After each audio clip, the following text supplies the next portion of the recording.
கடகராசி அன்பர்களே, குரு பகவான் ஜென்ம குருவாக உங்களுக்கு சஞ்சரிக்க போகிறார். இந்த ஜென்ம குருவாக சந்தரிக்கக்கூடிய இந்த காலகட்டங்கள் வந்து சற்று எச்சரிக்கை தேவை. ஏன்னா கடல் உங்க ராசியே கடல்ல விளறவன் முத்தெடுக்கிறானா மூழ்கி போகிறானா அப்படின்னு ஒரு தன்மை எல்லாம் இருக்கு. இந்த தன்மையை நீங்க வந்து கொஞ்சம் பார்க்கணும். இப்போ ஜென்ம குரு அப்படின்னு இருக்கும்போது பல குழப்பங்களை கண்டிப்பாக உங்களுக்கு அது கொடுக்கும். இந்த குழப்பங்கள் என்ன செய்யும்? நம்மளை பார்த்தா கடல்ல உங்களை மூழ்கடிச்சிடும், சோகத்தில் மூழ்கடிச்சிடும், பிரிவெளியில் உங்களை மூழ்கடிச்சிடும். இதெல்லாம் சிக்காம நீங்க வந்து வரணும் அப்படின்னு சொன்னா அதில் என்ன ஒரு பெரிய விஷயம் ப்ளஸ் பாயிண்ட் சொன்னா, உங்கள் ராசி வந்து 1, 5, 9 அவர் பார்க்கிறார். 1ஆம் இடத்தில் இருந்து கொண்டு 5ஆம் இடத்தையும் 9ஆம் இடத்தையும் அவர் பார்க்கிறார். அது பெரிய ப்ளஸ் பாயிண்ட்.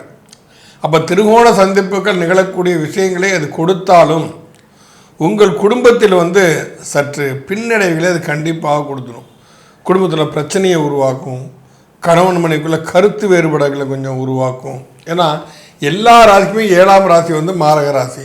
அப்போ உங்கள் ராசியில் இருந்து கொண்டு குரு பகவான் 7ஆம் இடத்தை பார்க்குறாரு அப்படின்னு சொன்னால் அது சில பிரிவினைகளை கொடுக்கத்தான் செய்யும். இல்லை இத்தனை நாள் வரைக்கும் ரொம்ப மனசுக்குள்ளேயே புழுங்கிட்டு இருப்பாங்க, படக்குன்னு போய் வெடிச்சிடும். இந்த மாதிரி தன்மையிலே வந்து குரு பகவான் வந்து உங்கள் ராசியில் இருந்துட்டு கொடுத்துருவார். ஏதோ ஏற்கனவே உங்கள் ராசிக்கு 2ஆம் இடத்தை கேது வேறு உட்காந்துருக்கிறார். அது மட்டும் இல்லாமல் இந்த ராசியாதிபதி சந்திரன் வந்து இந்த குரு பயிற்சி ஆகக்கூடிய காலத்தில் நீச்சம் பெற்று வேறு அமைந்திருக்கார் இல்லையா? அப்போ ஏற்கனவே நீங்கள் மனக்குழப்பத்தை இருக்கிறீங்க, ஒரு தேவையில்லாத ஒரு வெறுப்பு உணர்வு, கசப்பு உணர்வு, ஒரு நிம்மதியற்ற தன்மை, இது எல்லாமே உங்களுக்கு இது வரைக்கும் வந்துக்கிட்டு இருந்திருக்கும். இதை நீங்கள் வந்து கொஞ்சம் எச்சரிக்கையோட கையாள்வது உங்களுக்கு சால சிறந்தது. பாக்கியஸ்தானத்தை குரு பார்ப்பதால் பூர்வீக தோஷங்கள் விலகி அதன் பாக்கியம், அந்த பாக்கியத்தினால் உங்கள் வாழ்வு சற்று மேன்மைப்படுகிற சந்தர்ப்பங்கள் இருக்கிறது. இருந்தாலும் இந்த குரு பகவான் வந்து 30/10/2026 27/1/2027 வரைக்கும் உங்கள் ராசிக்கு 2ஆம் இடத்துக்கு போயிடுவார். முதல்ல உங்கள் ராசிக்கு 12ஆம் இடத்துல இருக்கிறாரு, அப்புறம் உங்கள் ராசிக்கு வர்றாரு, உங்கள் ராசிக்கு 2ஆம் இடத்துக்கு போயிடுறாரு.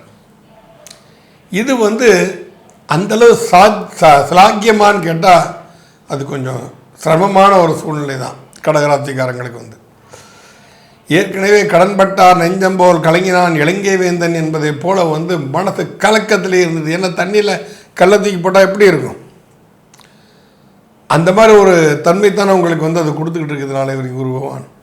அப்போ இந்த பன்முகத்தன்மையோடு பயிற்சியாகக்கூடிய காலகட்டங்களில் வந்து இந்த குரு சஞ்சரிக்கிறதுனால வந்து கொஞ்சம் எச்சரிக்கை உணர்வு வந்து உங்களுக்கு கண்டிப்பாக தேவை.